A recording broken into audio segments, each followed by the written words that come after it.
In 1982, trial lawyer Bill McArthur walked into his home to find the body of his beloved wife stuffed inside a closet. After surviving a car bomb only 2 months earlier, her luck had finally run out. The authorities immediately arrested him, not knowing that the actual killer was a client of his that he had successfully proved innocent of a previous murder.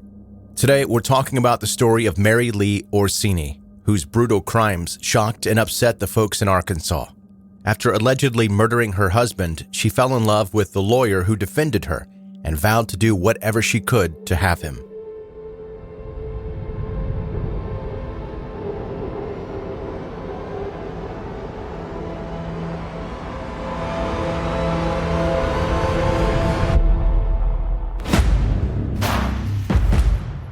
Welcome to 10-Minute Murder, brief and bingeable true crime. My name is Joe, I'm the host, and thank you for joining today. If you are brand new to this podcast, I'm glad you're here, first of all, but be sure you become a subscriber of 10-Minute Murder. Wherever you're listening right now, find the place where you can subscribe, hit that little button, and that ensures that you don't miss any episode in the future. You can also connect with 10-Minute Murder on Facebook, Instagram, Twitter, YouTube, TikTok. I almost said Turtle. I don't think that's a social media place, but if it is, then connect with me on Turtle. I probably have a Turtle account. And if you are listening to this on the day that it's released, at the time that it's released, you may be wondering what the holdup is. It's the right day. I normally release episodes on this day, but not at this time. Well, the reason is allergies. It's hard out here in the streets for people with allergies. I thought if I let a little time go by today, I would start to sound better and not sound like, what's that big brown elephant on Sesame Street? Snuffleupagus. I thought I wouldn't sound like Snuffleupagus, but I do, because allergies. So just try not to picture Snuffleupagus telling this story today. Speaking of the story today, let's go ahead and get to it.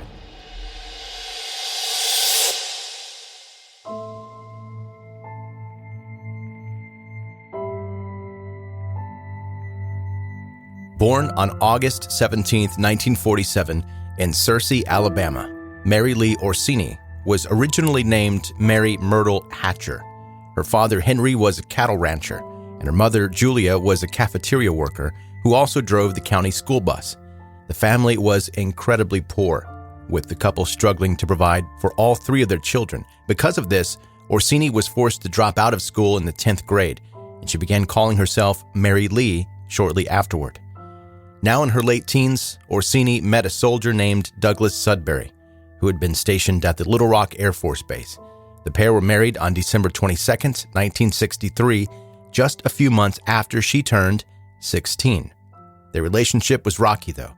The newlyweds moved to Riverside, California, and divorced almost immediately. But don't give up hope on the dysfunctional couple too soon. In 1966, they got back together. They remarried and welcomed a child the following year, and then followed for another divorce the very next year. Afterward, Orsini moved to North Little Rock, where she found work as a sales representative for the Arkansas Democrat. In 1971, she married a local man named David Raymond May, but the marriage lasted only 6 months before she left him. 5 years later, she met Ron Orsini, who at the time was a partner at a company called Central Heating and Air. The pair were married on September 17th of that year and moved into the exclusive Indian Hills subdivision, together with her daughter from her first marriage. On the morning of March 12, 1981, Orsini's third husband, Ron, was found dead in his bedroom with a gunshot wound to the back of his head. Detectives from the North Little Rock Police Department immediately questioned Orsini, noting that there were glaring inconsistencies in her story. They also discovered that she had incurred some debt, pretty sizable amount of debt, which her husband was seemingly unaware of. These details made the authorities suspicious of Mary Lee, which led to a grand jury investigation. To defend herself, she hired William Charles McArthur, who was widely regarded as the best criminal lawyer in Arkansas. He saw her case as a challenge and was determined to prove her innocent, even though all the evidence pointed to her guilt. Thanks to McArthur's hard work, Mary Lee was ultimately not indicted for the murder of her husband. By the time the hearings ended, though, she had grown infatuated with her lawyer. She made every excuse to drop by his law office and even hosted her own birthday party there. She also frequently visited him at home, staying there for hours, chatting with him and Alice. his wife. And you can only imagine, I'm sure, the behind-closed-doors conversations Alice was having with McArthur about this Orsini lady that just keeps coming by. And Orsini wasn't subtle about the fact that she had developed romantic feelings for McArthur, but he shut her down because he was very much in love with Alice. This infuriated Orsini, who decided she couldn't live, laugh, love in these conditions, so she began seeking attention from other men. According to About You magazine, quote, "The other men in Orsini's life were not as immune to her feminine wiles as McArthur was. She manipulated them into believing her far-out fantasies about mobsters and hitmen who were out to get her. Among those duped were Pulaski County Sheriff Tommy Robinson and ex-con Eugene Hall, who went by the name Yankee." On May 21st, 1982, a bomb underneath Alice McArthur's car exploded, nearly killing her. Thankfully, it failed to detonate completely, which meant that she only suffered minimal injuries like cuts and scrapes, but no doubt still terrifying. The authorities neglected to fully investigate the incident, believing it was linked to a local organized crime syndicate that had been terrorizing a nightclub that her husband also co-owned.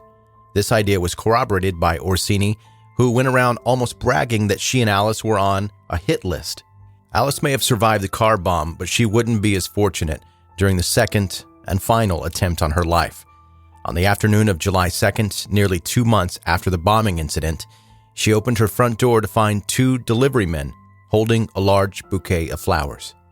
At the time, her husband was in his law office, having a late meeting with Mary Lee Orsini, who had requested to see him, but she had no actual legal business to discuss with him, so he decided to cut the appointment short. When he arrived home about an hour later, he found his wife's body stuffed into an upstairs closet. She had died from a gunshot to her head.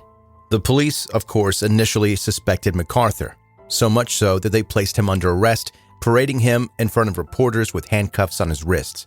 2 hearings were held to determine his guilt. However, a grand jury decided that the evidence against him was too flimsy.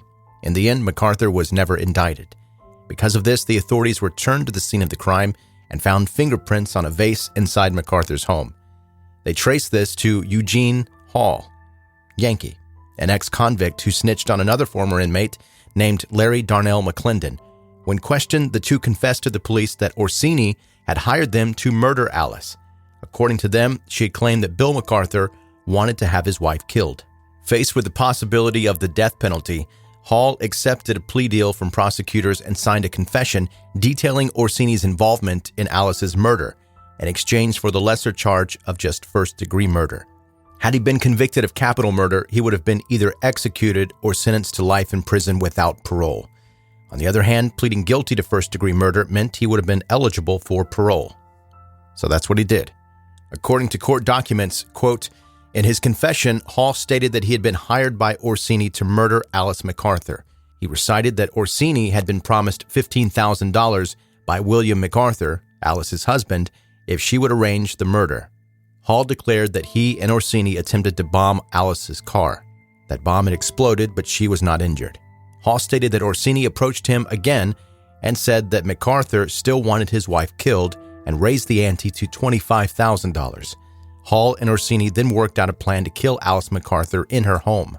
Hall then stated that he hired Larry McClendon, who was a friend of his from the penitentiary, to be the triggerman. According to Hall, the payment was to be split among himself, McClendon, and Orsini, end quote. Hall further claimed that Orsini had given him the gun, which she had stolen from her boyfriend, Dr. C.H. Wolls. After murdering Alice, he and McClendon waited to receive their payment. However, that never happened. Orsini was charged with hiring Hall and McClendon to kill Alice McArthur. In an attempt to exonerate herself, she produced a recording of an alleged phone conversation between the 2 men to prove they acted on their own accord. However, the authorities recognized one of the voices as that of Larry Burge, a local real estate agent and a close friend of hers. When Burge was questioned, he gave authorities notes that Orsini had given to him to read over the phone. They were used during her trial to corroborate Hall's confession. In October 1982, Mary Lee Orsini was found guilty of contract killing and sentenced to life in prison. The following year, she was retried and convicted for the murder of her 3rd husband, Ron. However, this was overturned by the Supreme Court of Arkansas in 1985. In his decision, Special Chief Justice Alston Jennings ruled that the prosecution had committed a prejudicial error by implying during the trial that Orsini had either killed Ron herself or had helped an accomplice do it. According to him, quote, the instructions permitted the state to maintain simultaneously that Orsini killed her husband because no one else could have done it, and that if someone else killed him, then she must have participated in the crime, end quote. On August 11, 2003, 55-year-old Mary Lee Orsini died after suffering a heart attack while still serving her life sentence. It was said that shortly before her death, she confessed to murdering her husband and Alice McArthur. Orsini's accomplices, Hall and McClendon, had both been sentenced to life in prison too. In 2004, McClendon was paroled. Meanwhile, Bill McArthur was never the same after the case. His reputation took a huge hit when he was declared a suspect in the murder and paraded in front of press with handcuffs after his wife's death. And many townspeople continue to believe that he was guilty, even though he was never indicted. On October 4th, 2009, he was found dead outside his apartment in Little Rock. No foul play was involved, and the police ultimately ruled that he had died of natural causes. He was 71 years old. The murder of Alice McArthur was incredibly sensational and talked about to the ends of Arkansas at the time. According to the Encyclopedia of Arkansas, it's considered to be the most meticulously documented homicide in the history of the Little Rock Police Department.